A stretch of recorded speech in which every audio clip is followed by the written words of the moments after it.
Hi friends, అందరికీ నమస్కారం. Welcome to Joshi 9 TV. Friends, పెన్షనర్లందరికీ ఇప్పుడే అందిన వార్త.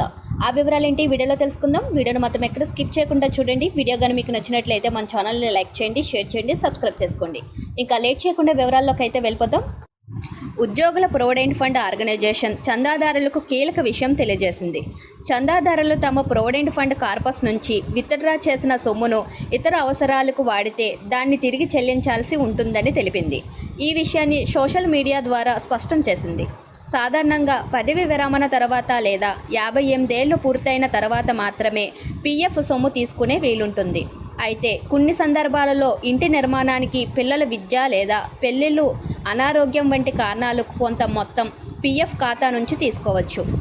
ఇందుకు కావలసిన పత్రాలు, కారణాలు చెప్పడం ముఖ్యం. అయితే ఒక కారణానికి పీఎఫ్ సొమ్ము విత్డ్రా చేసి ఆ మొత్తాన్ని వేరే అవసరాలకు వాడితే దాన్ని తిరిగి వసూలు చేసే అధికారం ఈపీఎఫ్ఓకి ఉంటుందని పేర్కొంది. ఈపీఎఫ్ఓ పథకం 1952 కింద రికవరీ చర్యలు ఉంటాయి. సరైన కారణాల కోసం మాత్రమే ఈ పీఎఫ్ సొమ్మును ఉపయోగించాలని, పీఎఫ్ అనేది జీవితకాలానికి భద్రతను అందించే కవచం లాంటిదని ఈపీఎఫ్ఓ అధికారిక ప్రకటనలో స్పష్టం చేసింది.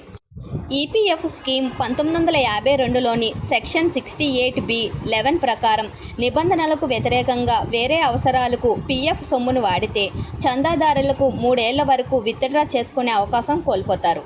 అంతేకాకుండా తీసుకున్న సొమ్మును వడ్డీతో పాటు చెల్లించేకే మళ్ళీ విత్డ్రా చేసుకునేందుకు అనుమతి ఉంటుంది. Thank you for watching this video.